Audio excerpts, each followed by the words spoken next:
Hola, ¿cómo están? Muy buenas tardes. Me da mucho gusto saludarlos nuevamente en una misión más aquí en Eco Internacional. Yo soy Aribel Contreras y como cada miércoles, pues tenemos invitados de talla internacional para poder tratar de entender y desmenuzar el acontecer a nivel internacional. Y para ello es que el día de hoy tenemos una invitada de lujo, a alguien a quien tengo el gusto, el privilegio y el honor de conocernos, pues hace ya un par de décadas atrás, que es la doctora Gaby de la Paz Meléndez, que para mí es Gaby, porque nos conocimos mientras estudiábamos la maestría en estudios diplomáticos, y la verdad es que con el tiempo ella ha logrado generarse un renombre, se ha especializado mucho en temas relacionados a México, Estados Unidos, y ella, de hecho, estudió la licenciatura en Estudios Internacionales en la UDEM, después la maestría en Estudios Diplomáticos en la Academia Diplomática de México y posteriormente estuvo concluyendo sus estudios doctorales en conflicto político y procesos de pacificación en la Universidad Complutense de Madrid. Así que dicho esto, es por ello que ahora sí ya le doy la más cordial bienvenida a mi queridísima Gaby de La Paz, quien actualmente y desde hace muchos años vive en Monterrey, pero pues ella es académica en el Tecnológico Monterrey Campus Monterrey. Mi querida Gaby, bienvenida. Qué gusto saludarte y gracias por acompañarnos. No, al contrario, muchísimas gracias, Aribel, por la invitación y por esa introducción tan bonita que acabas de hacerme. Muchísimas gracias. Al contrario, más que merecidísima, porque cada vez que tengo oportunidad te leo en el norte y además invito al auditorio a que te lea porque siempre eres precisa, puntual y tus dardos literarios se convierten en argumentos muy sólidos. Y la verdad es de que por eso es que con el tiempo, además del cariño que te tengo, pues he aprendido a respetar y admirar mucho tu trayectoria académica y profesional. Y por eso es que para mí hoy era crucial, si vamos a hablar de la visita del secretario de Estado de nuestro vecino del norte, me refiero a la visita de Marco Rubio a México, pues yo dije, ¿quién mejor que mi querida Gaby para que pueda compartirnos cómo llega Marco Rubio a México? Es decir, ¿cómo llega él como miembro del gabinete de Trump, que pareciera que se ha convertido en este supersecretario de multifuncional, multipoderes y que le avientan todo lo que alguien más no quiere? ¿Y cómo llega en la relación, en un estatus actual entre México y Estados Unidos? Mira, llega con una posición muy interesante porque solamente él y Henry Kissinger han ocupado la Secretaría o sea, la Secretaría de Estado, ¿no? Que es el equivalente a nuestra Secretaría de Relaciones Exteriores, junto con estar en la posición de asesor de seguridad nacional, ¿no? Y eso es muy interesante porque normalmente estas 2 carteras compiten entre sí. O sea, los 2 tratan temas de política internacional y siempre están dándose patadas y compitiendo por la atención del presidente en turno. Entonces, Marco Rubio tiene ahora esas 2 carteras, lo cual le da mucho poder.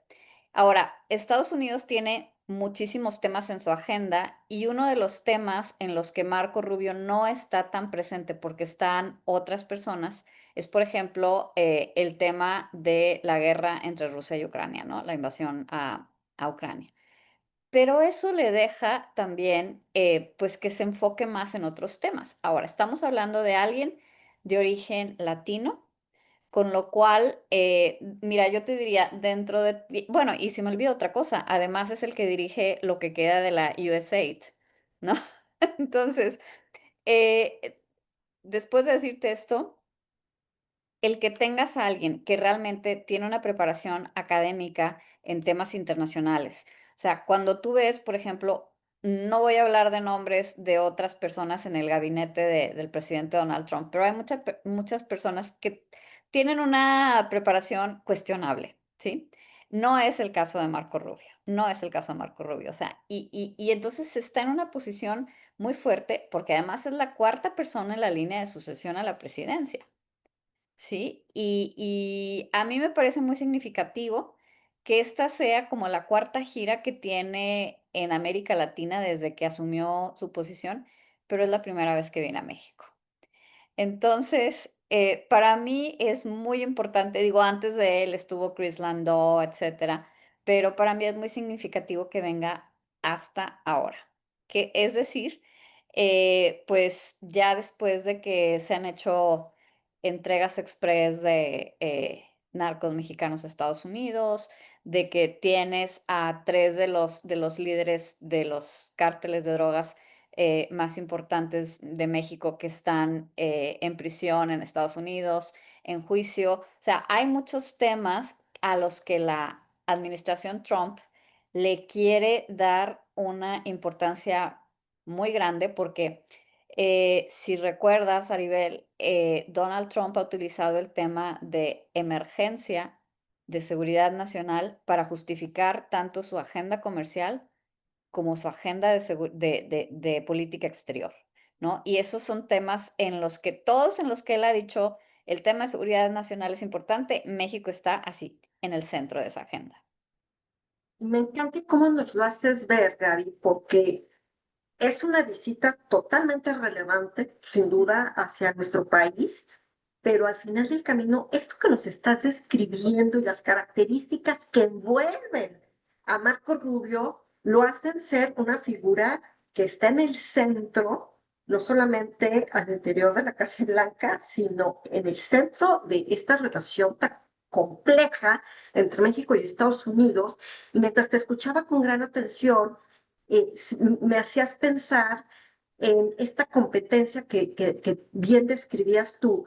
¿No será que también ahora veamos entonces una competencia dentro de lo que es el Departamento de Estado, pero con el Departamento de Comercio al interior de Estados Unidos? Porque hoy, desde mi óptica, pareciera que pues ya el tema comercial está implícito también dentro de la cancha de Marco Rubio, ya no tanto por el secretario Lutnick, porque el tema que cubre temas comerciales por los aranceles se ha convertido ya en un tema de seguridad nacional por la cuestión de desde tierras raras, minerales críticos, todo lo que se ha venido generando, no solamente México, Estados Unidos, sino Estados Unidos frente al resto del mundo.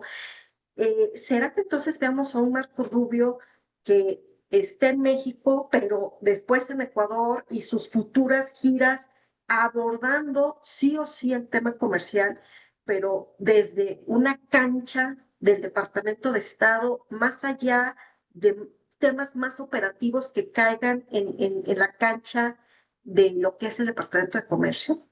Mira, es muy probable porque podríamos decir que es el latinoamericanista de la administración Trump, ¿sí?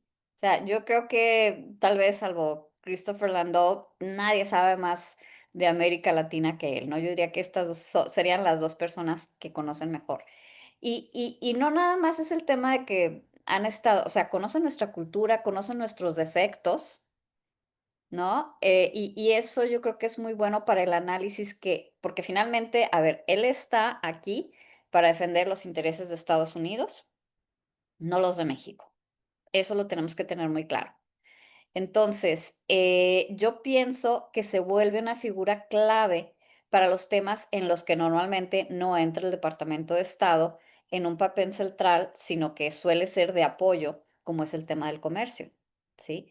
Porque los temas comerciales, pues como tú mencionaste, están a cargo de Trade Representative, ¿no? El representante comercial, no del Departamento de Estado, pero el Departamento de Estado provee toda la base, todo el apoyo, que ese a lo mejor no lo vemos en los titulares de los medios de comunicación, pero que en la práctica se dan y son muy importantes. Ahora, estaba pensando un tema que creo que a todos se nos está yendo de lado porque todo el mundo está enfocado en que el secretario Marco Rubio se va a reunir con la presidenta Claudia Sheinbaum. El señor llegó desde ayer y se mencionó que traía una agenda propia y que iba a tener reuniones con diferentes personas de las cuales no hemos sabido con quiénes se reunió. Entonces, me parece súper interesante que llegue y que primero se reúna con otras personas, con otros actores, no sabemos quiénes, pero lo que sí podemos inferir es que van a tener un papel central de apoyo para los intereses de Estados Unidos en México y en la región. ¿Qué dices, no, Gaby? Porque es así como de, va a escuchar antes de hablar, Ujú. va a recolectar información desde la Embajada de Estados Unidos en México, con funcionarios, con diplomáticos, pero también con empresarios, seguramente con miembros de la Cámara de Comercio, la conocida como ANCHAM, y otros actores, y ya después, pues es este encuentro, y esto me parece muy pertinente cómo lo destacas, sobre todo cuando pones a la conversación, pues que su origen cubano lo hace que la región de América Latina y el Caribe esté en el ojo del huracán, específicamente en él, y esto me permite avanzar en una siguiente pregunta, Gaby, porque me encantará escucharte de cómo ves tú estos movimientos que se han venido generando entre Washington, Caracas, los buques, lo que ha venido generando entre estas izquierdas, no izquierdas, pero las izquierdas se han alineadas hacia Maduro y que entonces veíamos apenas hace un par de horas atrás una reunión y un llamamiento de la CELAC para condenar este movimiento, pero que pareciera que es más la agenda de Marco Rubio que del presidente de Estados Unidos. Mira, yo creo que no estamos en el top 5 de las prioridades de Donald Trump en estos momentos, salvo por el tema de lo que a ellos les afecta de manera negativa que nosotros estemos haciendo o dejando de hacer. Uno de ellos es el tema del fentanilo, que se han puesto muy activos desde el día uno, pero el otro, como mencionas tú, es, a ver, a mí me sorprende que haya gente que todavía tenga la mínima defensa de Nicolás Maduro cuando estás hablando de alguien que es un presidente que no ha sido electo democráticamente, es un dictador. Ha habido fraude tras fraude tras fraude en las elecciones que hemos visto en Venezuela. No hay una competencia pareja, no permite siquiera que su Asamblea Nacional pueda ejercer y ser un contrapeso. Entonces, me parece muy lamentable que tengas organismos o países que defiendan la actuación de Maduro.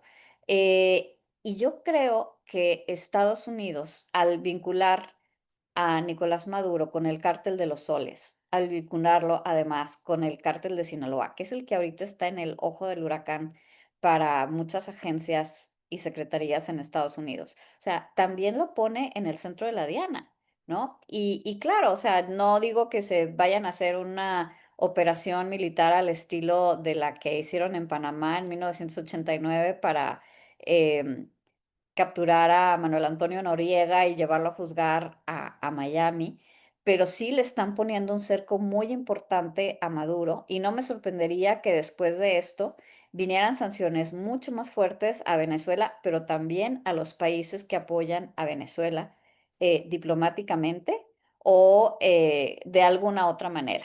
Sí, con comercio o algo así, que la verdad, o sea, yo desde el punto de derechos humanos es completamente lamentable. Y que además coincido totalmente en esto que tú dices, Gaby, ante una complejidad que se ha venido agudizando de Venezuela al interior, pero también de Venezuela como un actor dentro de la región.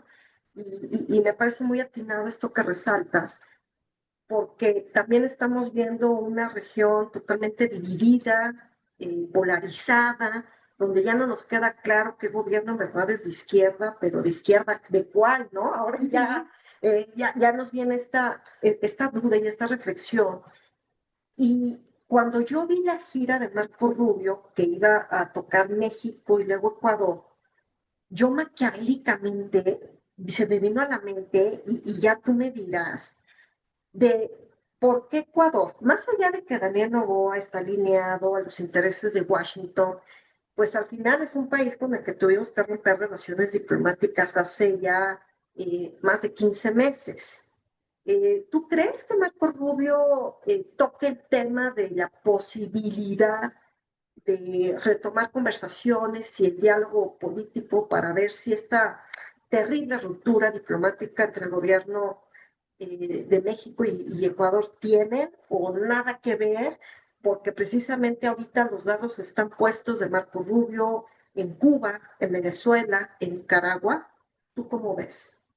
Mira, yo veo que a lo mejor no es tanto la preocupación de la relación bilateral México-Ecuador, sino la cercanía con Venezuela, sino el tema también de que precisamente lo que provoca, bueno, lo que está pasando ahorita en Ecuador es que tienes que el país se está desestabilizando, que hay mucha violencia que está provocada por cárteles que están asociados a cárteles mexicanos, concretamente el cártel de Sinaloa, sí, pero también el cártel Jalisco Nueva Generación. Entonces, yo creo que por un lado va visita para darle un apoyo, un espaldarazo a un país que es ideológicamente afín a Estados Unidos, pero también supongo para ver este país cómo puede ser un apoyo para Estados Unidos en los temas que le conciernen en la región. Y creo que la cercanía con Venezuela lo hace un país clave, porque pues no puedes aliarte ahorita, por ejemplo, con Colombia, ¿no? Porque Petro está en otro espectro ideológico.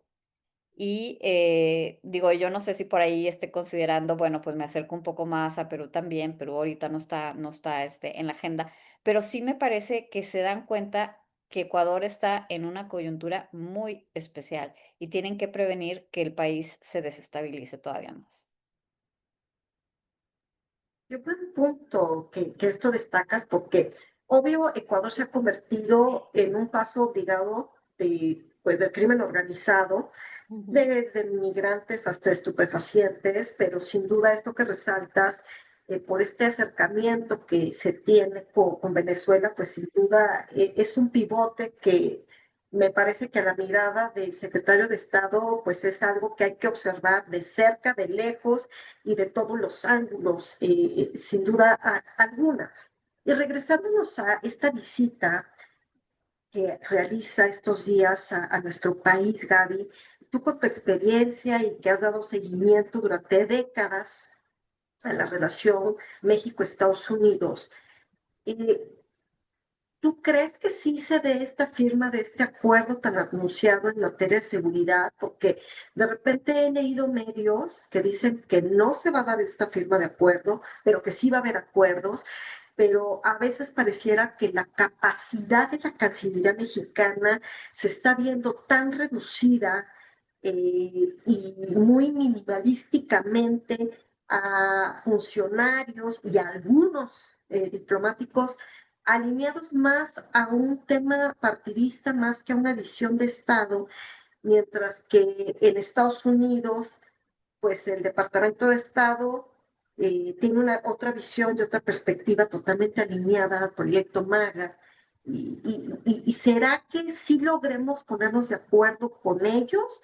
¿O será una vez más un esfuerzo más en materia de seguridad, como lo que fue en su momento el entendimiento bicentenario, el proyecto Mérida y muchos otros esfuerzos que se han dado, pero que más allá de la foto y más allá de medirse en esfuerzos pequeños, ¿será que ahora sí veamos una acción profunda que permee todas las dependencias necesarias, que más allá de este envío de personajes mexicanos que se mandan fuera inclusive del marco de extradición que se tiene y que se consideran envíos especiales para ser juzgados bajo las leyes de Estados Unidos, pero con la petición del gobierno mexicano de que no se les juzgue ni se les vaya a condenar con el tema de la pena de muerte? O sea, yo a veces veo como esto como un rompecabezas con puros pedazos y puros parches, pero no con una estrategia. Esta parte del acuerdo en materia de seguridad, ¿sí lo ves viable? ¿Y hacia dónde crees tú que estaremos viendo los próximos meses o los próximos 3 años y medio mientras esté Trump en el poder? Mira, pues la visión, yo creo que desde el norte de México es que la Secretaría de Relaciones Exteriores siempre ha tenido un matiz partidista. Siempre ha sido una política de partido, no una política de Estado, ¿sí? Y siempre ha estado alineada en ese punto. Ahora, yo pienso que en los últimos años se dejó de cooperar con Estados Unidos de la manera en que se había logrado en otros sexenios y que este acuerdo de seguridad, yo pienso que sí nos lo van a imponer, y lo digo así, nos lo van a imponer, lo querramos o no, porque el deterioro que ha habido en la seguridad en México en los últimos 7 años está afectando demasiado a Estados Unidos. Una cosa que aquí no terminamos de entender es que tanto Canadá como México son un punto vital para la seguridad de Estados Unidos. No puede provenir ninguna amenaza significativa de ninguno de estos dos países para Estados Unidos. Por eso siempre hubo un doble estándar para México con el resto de América Latina, para privilegiar la cooperación, pero sobre todo la seguridad de Estados Unidos. Entonces, yo pienso que este acuerdo de seguridad tendrá lineamientos que permitan volver a una cooperación entre agencias que se había perdido en los últimos 6 años. ¿Por qué? Porque además, si tú ves lo que está pasando en México, hay un descontrol absoluto. Además de que Estados Unidos está con un compromiso enorme por el hecho de que los cárteles ahora tienen la etiqueta de terroristas y ahí te meten un montón de leyes de la USA Patriot del 2001, RICO y otras leyes asociadas con eso. Pero también tienes que ver que las armas que están utilizando los cárteles hoy en día son de una capacidad de destrucción mucho mayor que la que tenían hace 20 años. Hay un artículo que sacó hoy el New York Times que habla de las minas antipersonales, que habla del uso de drones en Michoacán, por ejemplo. Y sobre todo, yo creo que lo que tenemos que tomar en cuenta es que los cárteles están atacando a la población civil mexicana y que el ejército no está haciendo lo suficiente para defender a esta población. No sé si no tengan las estrategias, si no tengan las armas necesarias, pero es un hecho que hay algo que está faltando ahí que Estados Unidos puede proveer. O sea, el que tengas barcos que estén en el Caribe o en el Pacífico de Estados Unidos, pues, o sea, no es nada más una posible amenaza para el señor Maduro, ¿sí? O sea, es también que están vigilando lo que está pasando en este país, porque nosotros definitivamente no tenemos la capacidad para resolver este problema del narcotráfico. Y no sé si no es además de la capacidad, la voluntad de hacerlo. Y que sin duda alguna el tema de la capacidad, la voluntad, los casos de corrupción que tenemos, y que los índices de criminalidad, de violencia siguen escalando y que esa información, pues claro que la reporta la Embajada de Estados Unidos en México al Departamento de Estado, pues nos convertimos en un verdadero polvorín, foco rojo terrible. Y en esta recta final del programa, mi querida Gaby, que se nos ha ido como agua el tiempo, eh, ¿cómo visualizas los próximos meses, los próximos 3 años y medio, que pues la administración de México coincide con la administración de Donald Trump, y ante esta visita del secretario de Estado, Marco Rubio, ¿será que pudiéramos cambiar el tono de, más allá de envolvernos en la bandera mexicana y hablar de defensa de soberanía y que sí cooperación, pero no subordinación? Eh, ¿Será viable que en verdad logremos un punto de entendimiento real en cuestión, pues, de migración, la parte del comercio bilateral, estos nudos tan gigantes que representan el crimen organizado, pero que para México el tráfico ilícito de armas se convierte en un tema sensible, pero que les mandamos las miserias políticas como cónsules allá a algunos estados de la Unión Americana, y que no ha habido cambio de embajador por parte del gobierno de México ante el gobierno de Trump, y una serie de cosas que a mí de repente me generan muchas ronchas porque de verdad yo digo, pues hay veces que es tan obvio lo obvio, pero pareciera que no existe la voluntad desde Palacio Nacional para hacer ajustes y engranes necesarios de alta diplomacia. ¿Cómo te imaginas tú que cuando se concluyera ya este mandato de Donald Trump, cómo pudiéramos, haciendo prospectiva, imaginándonos, mi querida Gaby, pero cómo estaríamos, si tuviéramos esta charla, tú y yo, en 3 años, cómo estaríamos haciendo un balance entre esta relación México-Estados Unidos? Mira, a lo mejor en 3 años diríamos que esta visita de Marco Rubio fue el quiebre, el inicio de un cambio. Porque, a ver, hay cosas que puedes decir en público, etcétera, y cosas que no las puedes decir en público. Entonces, me parece a mí que Estados Unidos va a seguir presionando siempre. O sea, en 3 años vamos a estar diciendo, y hubo presión de aquí de aranceles, y acá presionaron con esto, y acá presionaron con aquello. Una de las cosas que no han ocurrido y que Estados Unidos a lo mejor está impaciente por ver un resultado ahí, es que México no ha mandado probablemente ni los nombres de empresarios o políticos vinculados con el narcotráfico, especialmente ahora que el Mayo reconoció haber sobornado a varios políticos mexicanos, ¿no? Y casi, casi, yo preguntaría en qué estado no lo hizo. Eh, y entonces, lo que no sé si están entendiendo en Estados Unidos, yo veo que hay fracturas importantes al interior de Morena. Y yo creo que la presidenta, le quiero conceder la duda, ¿no? Que se está moviendo lenta porque tiene que hilar muy fino para no perder los apoyos al interior de su partido, porque me parece a mí que la dejaron un poco amarrada, ¿no? Y que ella tiene que ser muy inteligente en decir, bueno, ¿dónde voy a soltar nombres? ¿A quiénes voy a soltar? Y todo lo demás. Ella primero tiene que resolver esa presión interna para poder darle a Donald Trump los resultados que él quiere.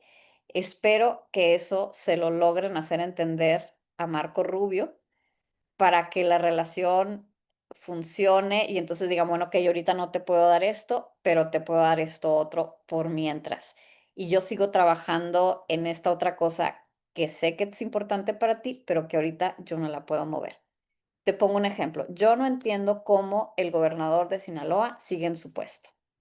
¿Sí? Después de la manera en la que el Mayo Zambada fue secuestrado, engañado y llevado a Estados Unidos, que ese señor siga siendo gobernador de Sinaloa, para mí es un indicio de que hay muchas piezas que se están moviendo al interior del gobierno y del partido, porque para mí ese sería el primer nombre de los políticos que tendrían que decir, este tiene un nexo con el narcotráfico. Pues Y vayamos entonces, viendo, ¿no? Si el sí. efecto Marco Rubio mueve las fichas que no han sido sacudidas. Ajá. Entonces, yo pienso que este acuerdo de seguridad va a traer las semillas para otras cosas que se van a ir engarzando después. Me encanta, Gaby. Siempre escucharte es un placer. Siempre aprendo de ti. Muchísimas gracias por estar hoy aquí con nosotros. Tus redes sociales, ¿dónde te contactan? Pues ¿Dónde mira, te leen? bueno, soy editorialista de El Norte. De hecho, este miércoles publico editorial que va a ser sobre este tema, obviamente. Estoy en Instagram como Gaby de la Paz M y en Facebook como Gaby de la Paz. Entonces, No ahí. dejen de leerla, no dejen de seguirla. Siempre puntual, asertiva, como hace más de 2 décadas que nos conocimos, mi querida Gaby. Sí. Muchísimas gracias. Te mando un abrazo enorme hasta No, tu otro bella para ciudad. ti. Un placer de verdad tenerte. Ojalá que cuando vengas a la Ciudad de México podamos reunirnos. Y Me bueno, pues yo encantaría. me despido del auditorio aquí de Change TV en este programa más de Eco Internacional. No se olviden, tenemos una cita todos los miércoles 3 de la tarde. Redes sociales, @Change TV Online. En todas las redes nos encuentran. Y yo soy Aribel Contreras. Me encuentran como @Aribel Contreras o bien como Aribel Diplomatic. Muchísimas gracias y nos vemos el próximo miércoles. Hasta luego.